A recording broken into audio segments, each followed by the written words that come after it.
Вітаем вас! І працягваем добрую традыцыю. Нядзелю падводзіць разам вынікі культурнага тыдня. У студыі з вами Ганна Панцялеева і Дмітрий Карась. Самыя цікавыя падзеі ў культурным жыцці краіны толькі на тэлеканале сапраўдных каштоўнасцей. І гэтым разам у праграме. Далучымся да мерапрыемстваў, што прайшлі ў сталіцы да Дня настаўніка. Даведаемся пра культурныя ініцыятывы Федэрацыі прафсаюзаў Беларусі, што сёння адзначае сваё 35-годдзе. Убачым, як рыхтуюць маладых музыкантаў у навучальнай установе з 90-гадовай гісторыяй. Узгадаем атмасферу 9-го рэспубліканскага фестывалю беларускіх фільмаў, што прайшоў у Брэсце. Пазнаёмімся з нацыянальнымі традыцыямі Урала, што прадставілі ў межах дзён Пермі ў Мінску. Павіншуем народнага артыста Беларусі Юрыя Траяна з юбілеем. Паглыбімся ў эпоху галантных кавалераў і прыгожых дам падчас вераснёўскага фэсту ў Жылічах. І гэта не ўсе тэмы выпуску. Заставайцеся з намі. Мудрыя, душэўныя, крэатыўныя. Больш за 400 тысяч выкладчыкаў Беларусі сёння адзначаюць сваё прафесійнае свята – Дзень настаўніка. Гэта не проста прафесія, а пакліканне, якое патрабуе мудрасці, цярпення і любові да дзяцей. Менавіта педагогі становяцца і настаўнікамі па жыцці, якія накіроўваюць, натхняюць і даюць упэўненасць ва ўласных сілах. Напярэдадні ва ўсіх рэгіёнах і ў Мінску прайшлі святочныя мерапрыемствы, на якіх ушаноўвалі лепшых выкладчыкаў краіны. А ў Палацы Рэспублікі адбыўся ўрачысты сход, прымеркаваны да Дня настаўніка. Мы таксама віншуем вас, паважаныя педагогі, са святам і жадаем, каб вашыя старанні заўсёды сустракалі шчырае прызнанне і павагу. Не анёл у трубу струбіў, з хмары Бог старому Ною гаварыў. Менавіта так пачынаецца паэма Максіма Богдановича, якая дала назву фотапраекту «Пад крылом страцім лебедзя» Вячеслава і Тацяны Алешка. Сімвалічна да Дня настаўніка гэтую экспазіцыю адкрылі студэнты і выпускнікі педагагічнага універсітэта, адным з якіх з'яўляецца і наш карэспандэнт Алесь Мойскі. Па колькасці творчых калектываў, у тым ліку народных, студэнты вядучай педагагічнай ВНУ краіны называюць між сабой БДПУ другім інстытутам культуры. І не дзіўна, што старэйшы тэатр установы «Жывое слово» распачынае 60-й юбілейны сезон у літаратурным музеі Максіма Богдановича напярэдадні Дня настаўніка. Дзяржаўны музей гісторыі беларускай літаратуры летась заключыў пагадненне аб супрацоўніцтве з БДПУ. У межах гэтай дамовы студэнты універсітэта імя Максіма Танка наведваюць экскурсіі ў філіялах установы, а творчыя калектывы ладзяць сумесныя праекты, як у музеі Богдановича, кіраўнік якога таксама з'яўляецца выпускніком гістарычнага факультэта БДПУ. Літаратурны музей Максима Богдановича уже давно супрацоўнічае з тэатрам «Жывое слово», які працуе пры педагагічным універсітэце. І вельмі прыемна, што гэтае супрацоўніцтва такое шчыльнае і шматграннае, што некалькі выставачных праектаў апошніх былі створаны якраз такі пры удзелу студэнтаў педагагічнага універсітэта, удзельнікаў тэатра «Жывое слово». У сумесных мерапрыемствах з задавальненнем прымаюць удзел і першакурснікі, якія абралі прафесію настаўніка. Будуць гэта філолагі, якія вывучаюць творчасць Богдановича, або студэнты інстытута інклюзіўнай адукацыі. Мне вельмі спадабалася спецыяльнасць лагапед, і ў будучыні я вельмі хочу работаць з дзецьмі, таму і вырашыла учыцца тут. Чижу, а сілу, як ведома, не мае. Ворона приступае. Скажи, ці я падобна да орла і бачыць чыж з вороною не жарты, а ўласны хахалок чаго-нибудь ды варты. Зусім орол, адказвае чыж вороне кляты з клёна. Ну-ну, то ж бо то, глядзіш. Пракаркала з ласкаваю разьбой ворона і паляцела стуль далей. Для першакурснікаў БДПУ дэбютным стаў фотапраект «Пад крылом страцім лебедзя», дзе каля кожнага здымка фотамастакоў можна ўбачыць QR-код з аўдыёзапісам верша Максіма Богдановича, дзе згадваецца птушка, якая выяўлена, а таксама можна пачуць галасы пернатых. Так атрымалася, што вопыт у мяне запіс ужо ёсць вершаў, прычым неаднаразова запісваў, але менавіта вот такога фармата, з разуменнем, што гэта будзе гучаць на нейкай выставе, то бок такі каментар тэатральны, паэтычны нейкі. Ну, конечно, такого не было. І нават акром вот гэтага таго, што сам факт новага вопыту быў. Сама фотавыстава «Пад крылом страцім лебедзя» прэзентуе мастацкія здымкі Вячеслава і Тацяны Алешка, прадстаўнікоў адной з вядомых дынастый фотографаў Беларусі. Вячеслав Іосифович пры жыцці быў першапраходнікам сярод тых, хто фіксаваў у здымках дзікую прыроду нашай краіны, пра што сведчаць шматлікія кнігі і фотаальбомы. Дома у хатняй бібліятэцы быў шыкоўны альбом з фотаздымкамі аб прыродзе, называўся «На спатканні з прыродай», і аўтарам яго з'яўляецца Вячеслав Алешка. І я ніколі не думала пра тое, што калісьці я змагу быць арганізатарам і куратарам выставы гэтага выдатнага фотографа. Яго ўжо няма на гэтым свеце, але мне пашанцавала сустрэцца з яго дачкой і ў пэўным сэнсе як бы з ім самім. Дачка Вячеслава Алешкі Тацяна пачала займацца фатаграфіяй толькі ў 2018 годзе, а ў 2024 адбылася яе першая персанальная выстава ў Рускім музеі фатаграфіі ў Ніжнім Новгарадзе, горадзе, які аб'ядноўвае яе дзейнасць з творчасцю Максіма Богдановича. Тацяна працягвае справу бацькі і фатаграфуе жывёл па ўсім свеце. Сярод яе сяброў шмат арнітолагаў і фотографаў, якія завіталі на адкрыццё выставы і дзяліліся між сабой вопытам так званых засідак у чаканні паспяховага кадра. Самая великая птушка у нас – орол маркут, беркут по-русски. И яна вельмі рэдкая, і е трэба прыходить у засідку раніцай, калі яшчэ цёмна, і оттуда трэба выходить таксама, калі цёмна. Бо калі птушки тебе заўважаць, не абавязкова гэты самы маркут, а нават вороны, калі яны заўважаць чалавека, то туды больш не прилеціць птушка, і ты не сфотаграфуеш. Сімвалічна, што ўдзельнікі тэатра «Жывое слово» не праз QR-коды, а ўжывую прачыталі вершы Максіма Богдановича падчас адкрыцця выставы. І ў тон назве экспазіцыі жываслоўцы падарылі харавое чытанне паэмы «Страцім лебедь». Хто мы такія? Всяго толькі падарожныя, папутнікі сярод нябёс. А на што ж на зямлі сваркі, звадкі, болі, горыч, калі ўсе мы разам ляцім да зор. Мы выбрали твор Максима Богдановича «Страцім лебедь», потому что, калі наш заснавальнік Андрей Каляда у 1980-х годах пачаў практыкаваць харавое чытанне, ён таксама гэта пачынаў рабіць з вершамі Максіма Богдановича. У яго тады ў калектыве было 120 чалавек. Нас зараз не столькі, але мы ўсё адно спрабуем аднавіць гэту традыцыю, якая ўвогуле ўзнікла ў 1930-х годах у Маскве. Ад усіх цяпер патомкі ёсць, і нават Максімавы. Перафразіраўшы фінал паэмы, можна сказаць, наведаўшы фотавыставу пад крылом «Страцім лебедзя». Пераконвае ў гэтым і тэатр з педагагічнага універсітэта, выпускнікі якога панясуць слова Богдановича ў школы, стаўшы настаўнікамі. А мы працягнем сашыць за выступленнямі жывога слова ў юбілейным сезоне. Алесь Мойскі і Дзеніс Мордас спецыяльна для культурнага тыдня. Магчымасць зрабіць яшчэ больш. Сёння спаўняецца 35 год з дня ўтварэння Федэрацыі прафсаюзаў Беларусі.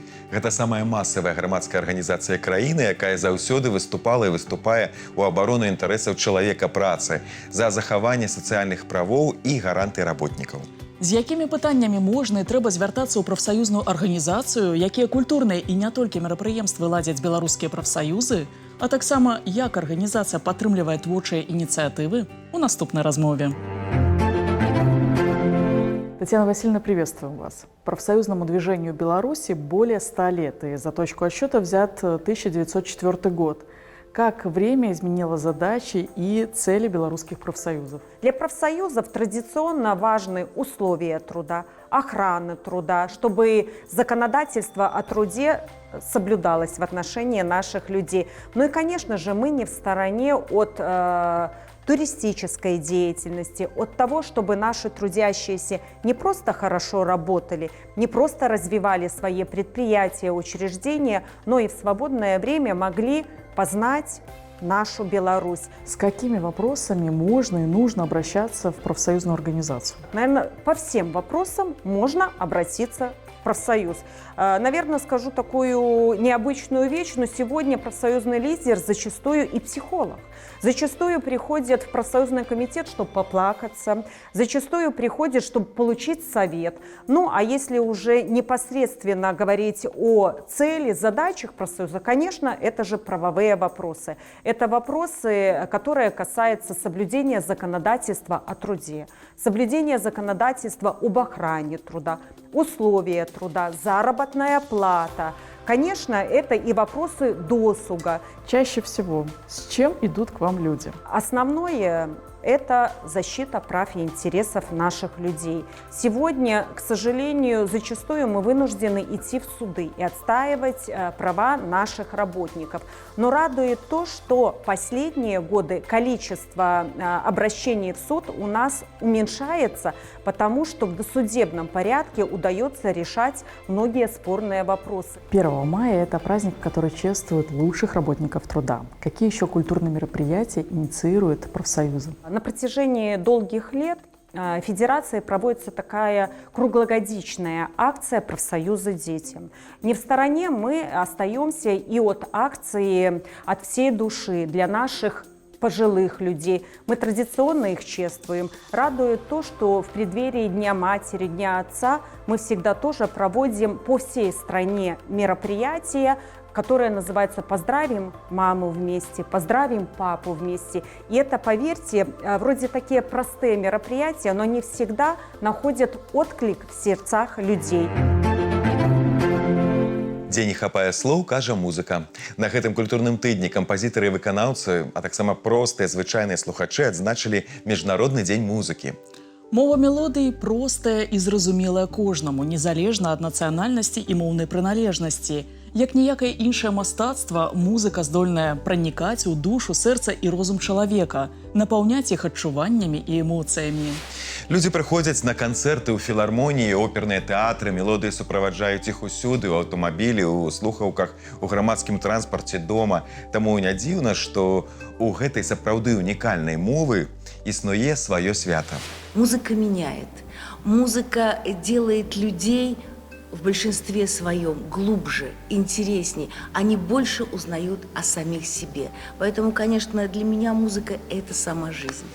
С самого детства я вся в музыке, и я очень благодарна, очень счастлива, что я живу музыкой рядом с цимбалами, потому что она проникает в каждую частичку моей души, моего сердца. Музыка – это и лекарство, и она дает силы и энергию, и если тебе плохо, она все твои печали развеет.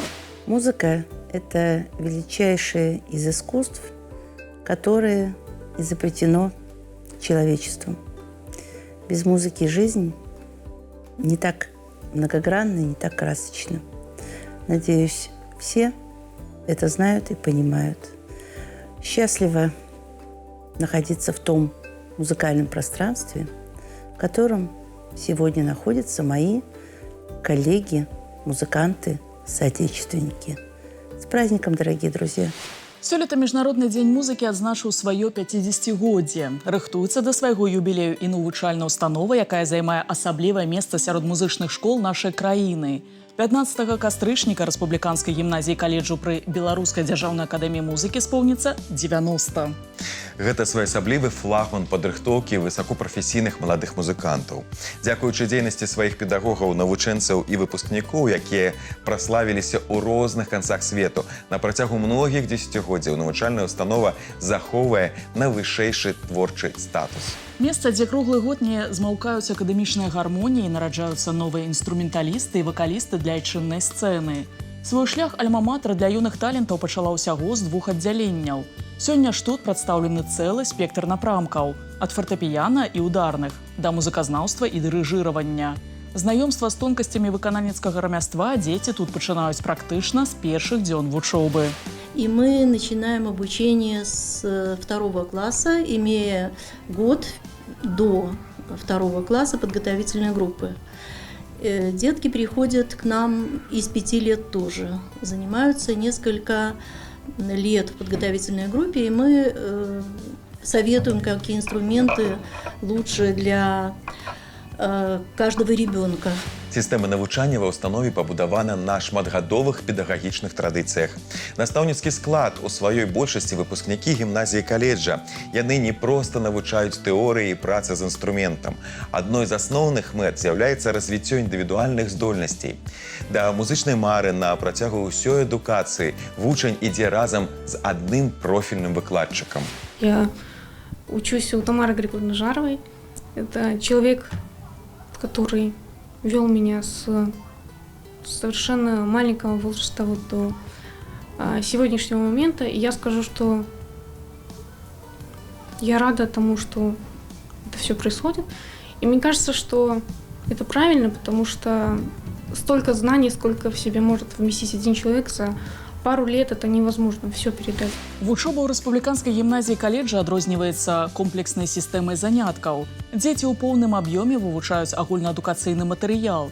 Акрамя таго, да асвойвання прафесійнага рамяства дадаецца канцэртная дзейнасць. Адзін з вядучых напрамкаў навучання – праца ў ансамблі. Установа славіцца сваімі калектывамі. Унікальны ў гэтым плане хор хлопчыкаў і юнакоў імя Ігора Жураўленкі. Хоровое отделение, которое у нас совершенно уникальное, потому что на нем учатся мальчишки. И это, я думаю, наше ноу-хау. И все-таки наш хор мальчиков и юношей имени Игоря Андреевича Журавленко – это уже бренд, это тот коллектив, участие в мероприятиях которого ждут очень многие. Сёлета юбілей азначае яшчэ адзін музычны бренд краіны, дзе працуе мноства выпускнікоў гімназіі каледжа. Гэтай восенню свой 55-й сезон адкрыў беларускі дзяржаўны акадэмічны музычны тэатр. Прыцягвае публіку багатая жанрамі афіша, ад мюзіклаў да рок-оперы. Так, адна з апошніх прэм'ер – аперэта «Марыца». Постановка объединяла венгерский колорит и виртуозные вокальные партии. Мне предоставилась возможность сыграть жгучую цыганку, гадать, все хорошее, счастье, здоровье, любовь. И, конечно, она вокально непростая цыганка, там и вокалист очень сложный в начале. У рэпертуару установы асаблівае месца займаюць спектаклі з вялікай гісторыяй. Сярод такіх фольк-рок-мюзікл «Трыстан і Ізольда». За 10 гадоў сярэднявечная гісторыя кахання была прадстаўлена не толькі на родных падмостках, але і за мяжой. Дарэчы, трупа з'яўляецца адной з самых вандроўных. Сярод пастановак «Доўга жыхароў» і «Лятучая мыш» Яганна Штрауса. Гэта не толькі адзін з першых спектакляў у гісторыі тэатра, але і першая аперэта, да якой звярнуўся калектыў. Жанр сам по себе очень сложный тем, что кроме того, что человек должен уметь петь, он должен уметь танцевать, он должен уметь двигаться по сцене, должен говорить хорошо. Поэтому оперета синтетический жанр. Зараз творчая каманда музычнага тэатра рыхтуе першую прэм'еру юбілейнага сезона. Мюзікл у дзвюх дзеях «Рымскія канікулы». Вядомая гісторыя старога Голливуда на айчынных падмостках будзе прадстаўлена з новымі акцентамі. У нас одним из действующих персонажей, такой очень важной задачей для себя, мы ставим показать красоту солнечного романтичного Рима с его достопримечательностями, известными, не очень известными. На самом деле «Римские каникулы» — это такая сказка для взрослых. Сказка для взрослых, где встречи, случайные, казалось бы, встречи, вовсе не случайные. У згаданым спектаклі публіку будуць здзіўляць новымі прыёмамі. Напрыклад, некалькі гледачоў змогуць стаць часткай гісторыі. Прэм'еру прадставяць ужо гэтай восенню. Ад студэнцкіх дэбютаў да тэлесерыялаў Брэст на гэтым культурным тыдні падвёў вынікі 9-га рэспубліканскага фестывалю беларускіх фільмаў. Форум стаў не толькі пляцоўкай для паказаў, але і месцам сустрэч з рэжысёрамі, сцэнарыстамі і акцёрамі. На вялікім экране гледачам паказалі больш за 30 кінастужак.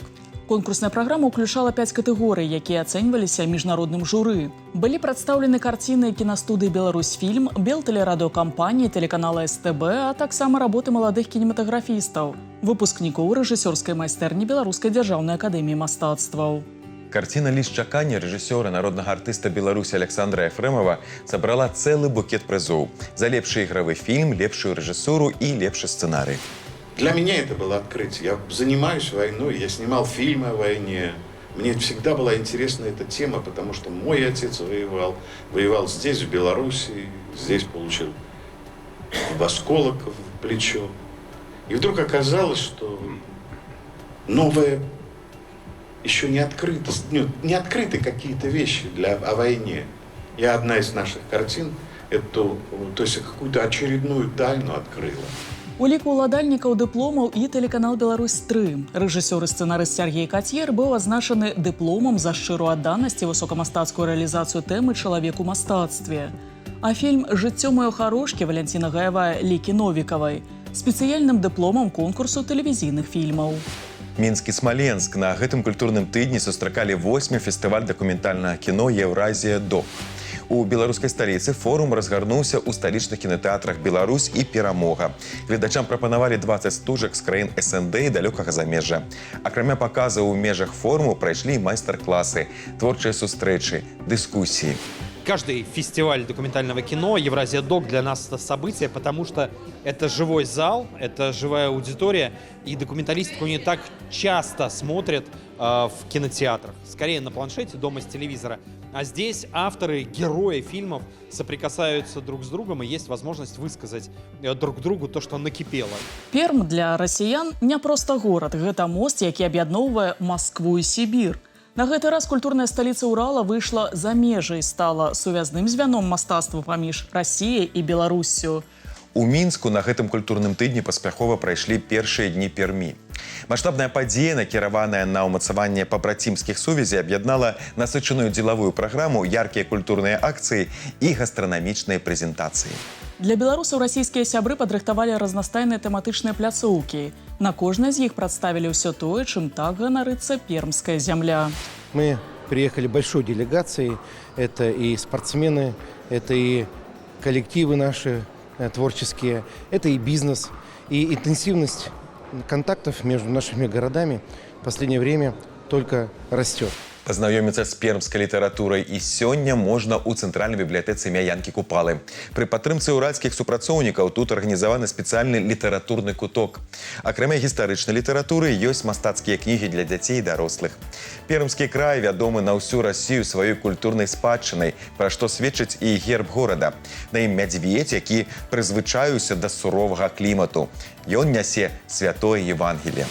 Наша дружба с библиотеками Перми началась с подписания весной этого года договора о сотрудничестве в Минской городской ратуше.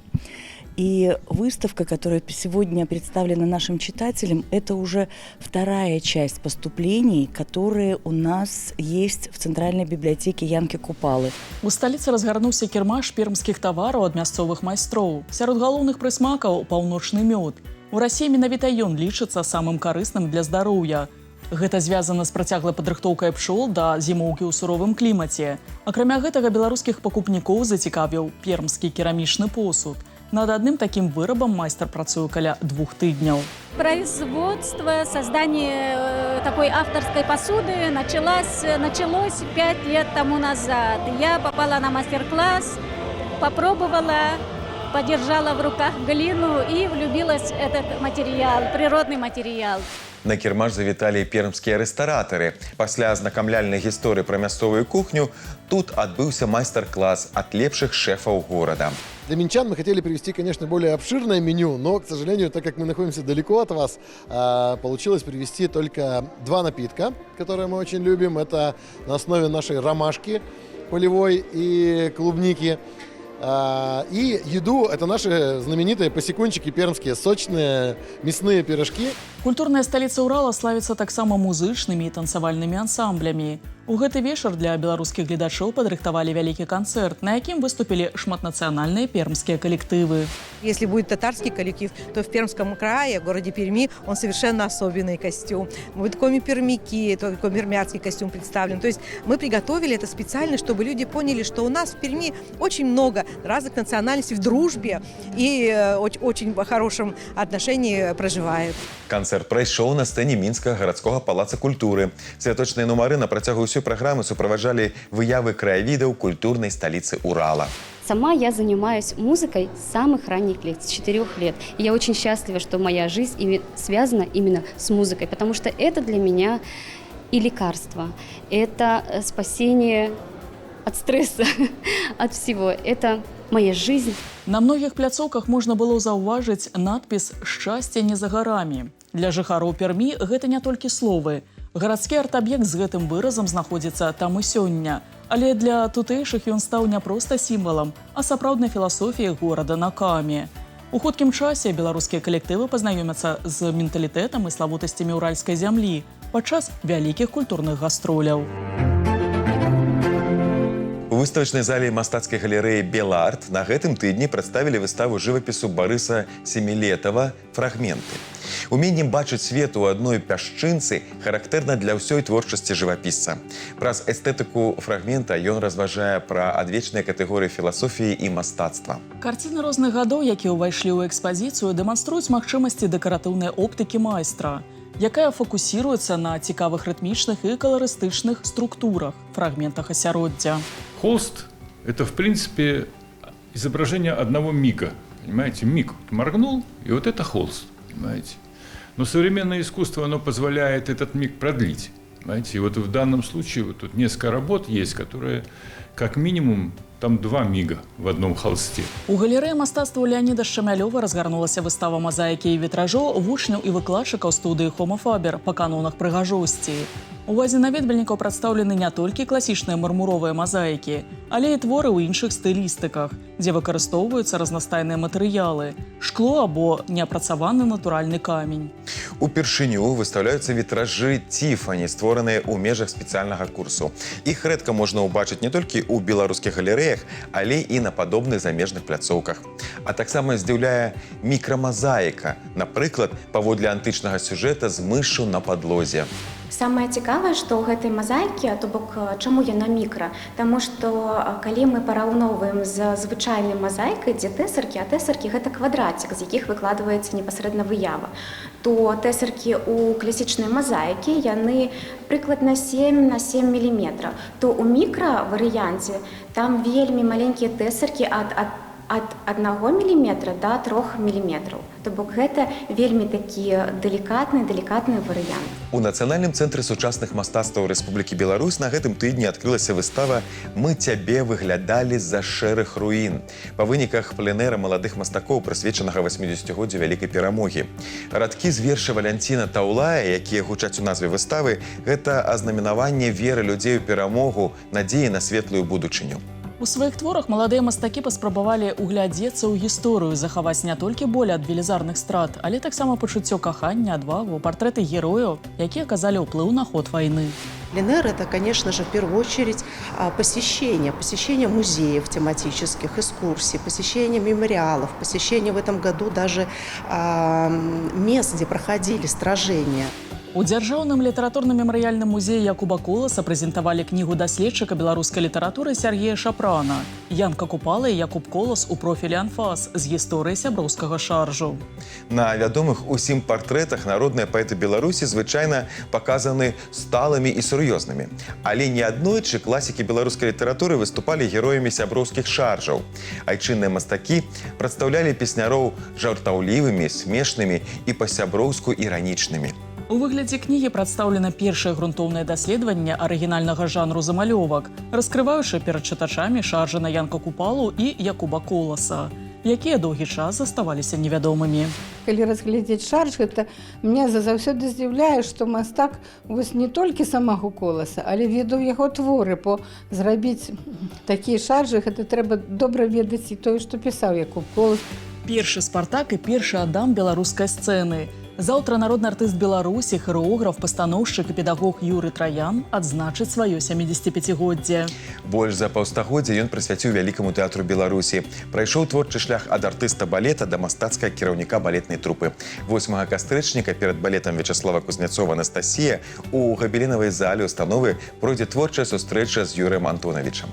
Падчас яе балетмайстар падзеліцца ўспамінамі з творчага жыцця і адкажа на пытанні прысутных.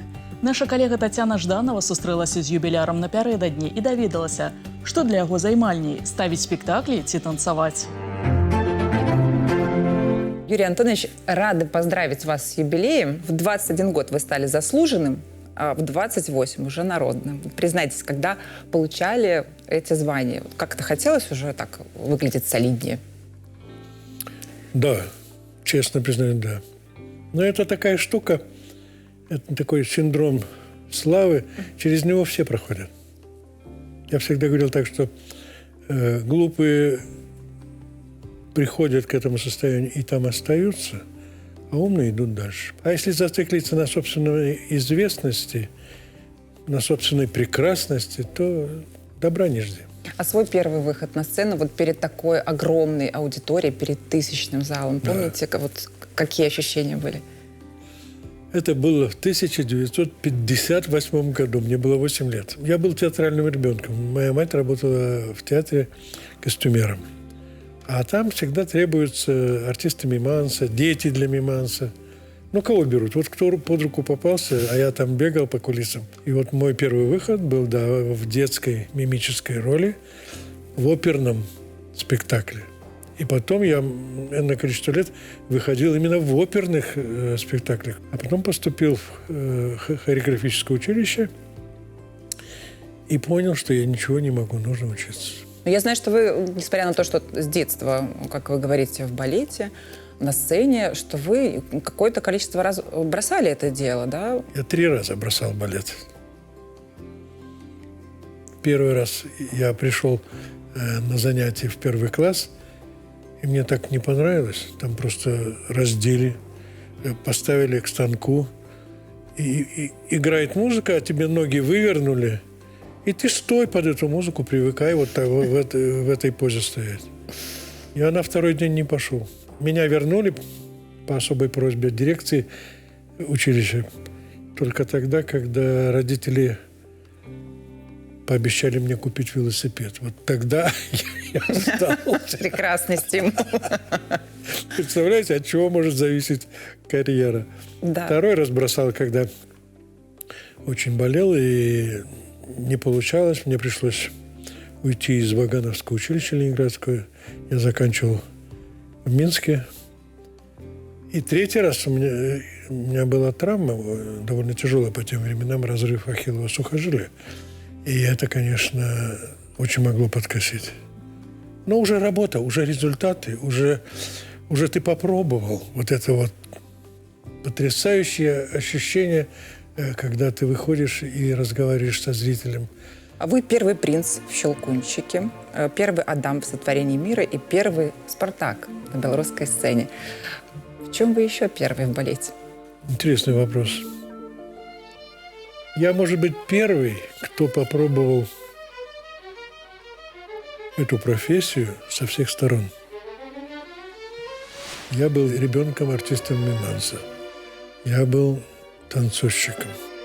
Я был руководителем балетной труппы.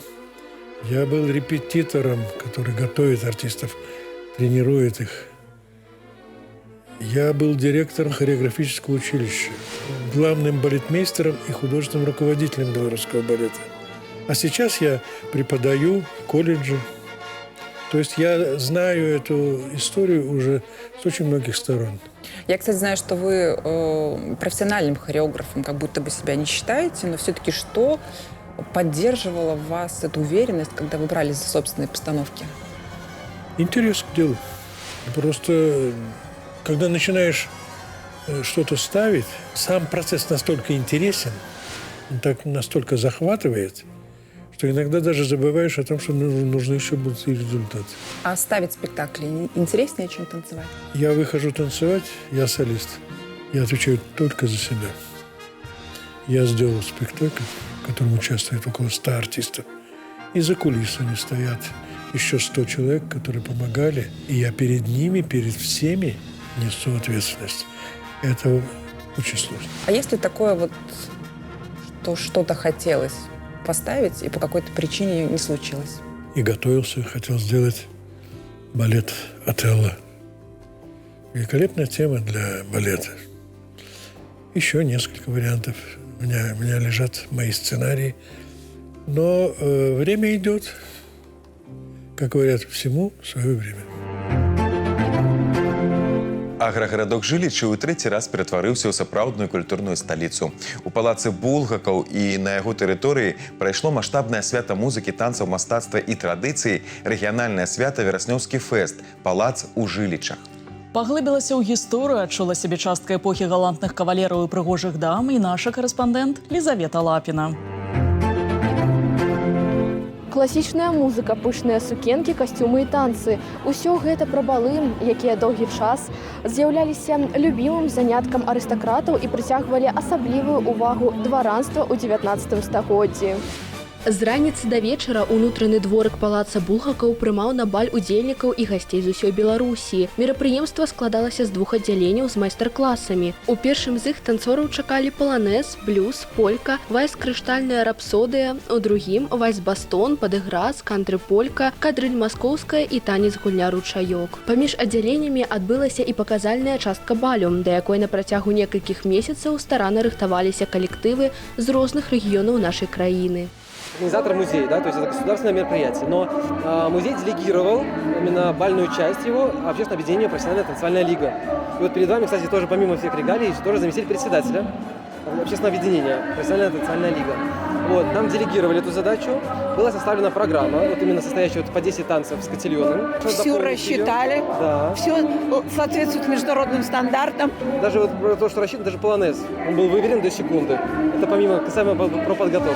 Дамы і кавалеры рыхтаваліся да танцавальнага мерапрыемства не толькі на рэпетыцыях. Задоўга да балю многія з іх пачалі прадумваць свой вобраз, які павінен быў адпавядаць дрэс-коду. Для жанчын сукенкі, для мужчын кашулі, фракі, смокінгі. Некаторыя удзельнікі падрыхтаваліся да балю асабліва старанна і самастойна стварылі святочнае убранства. Я где-то прочитала, что негоже даме на третий бал приходить в одном и том же платье. И я решила самой шить. Но я шитьем занимаюсь уже давно, лет 50, скажем так. Гэты баль аб'яднаў танцораў рознага ўзросту. Для кожнага ён стаў незабыўнай падзеяй гэтай восені, а для адной пары і новай старонкай іх сумеснага жыцця. Мы были недавно во дворце в Жиличах на экскурсию и узнали, что здесь будет проходить бал. Это наш первый бал за городом. Было очень волнительно, и я вообще ничего не подозревала. И Саша мне приготовил огромный сюрприз. Вариант бал на бал, потому что я думаю, это самое прекрасное место, где можно сделать предложение. Але не толькі балем запомніўся вераснёўскі фэст. На тэрыторыі вакол палаца разгарнуўся вялікі горад майстроў дэкаратыўна-прыкладнога мастацтва, выступленні клубаў гістарычнай рэканструкцыі і фотазоны. Юныя мастакі і музыканты Жылецкай музычнай школы мастацтваў таксама далучыліся да вулічнага свята і прадставілі вынікі сваёй плённай творчай працы. Наши учащиеся художественного отделения сегодня находятся на пленэрии. У них тема «Мир дворца глазами детей». Наши же учащиеся музыкального отделения, они выступают на детской площадке школы искусств.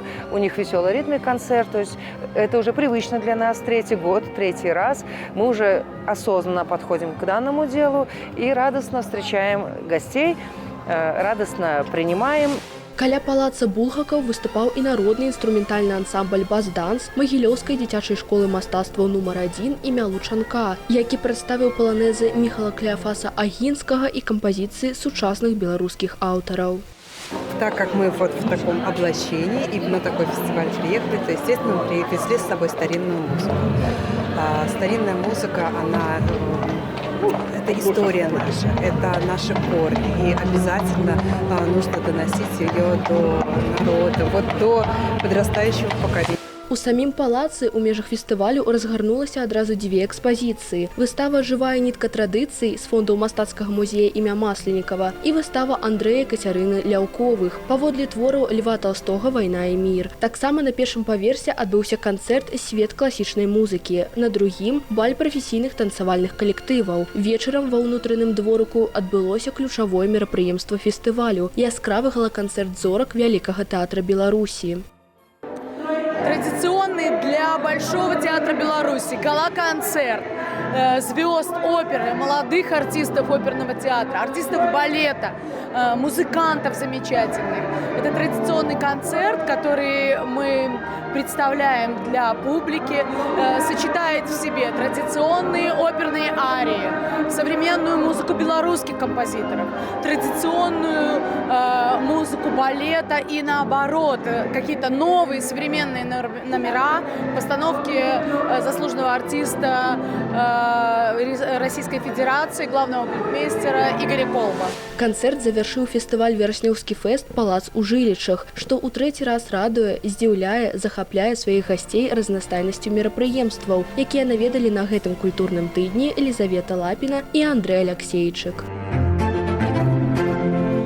Мы рады былі пазнаёміць вас з самымі актуальнымі фестывалямі, спектаклямі і выставамі гэтага культурнага тыдня. Мы паспрабавалі не толькі расказаць пра іх, але і паразважаць над гісторыяй і сучасным лёсам мастацтва. Далучайцеся да нас праз тыдзень у гэты ж самы час, і мы пазнаёмім вас з новымі героямі і падзеямі культурнага тыдня. Да сустрэчы з сапраўднымі каштоўнасцямі.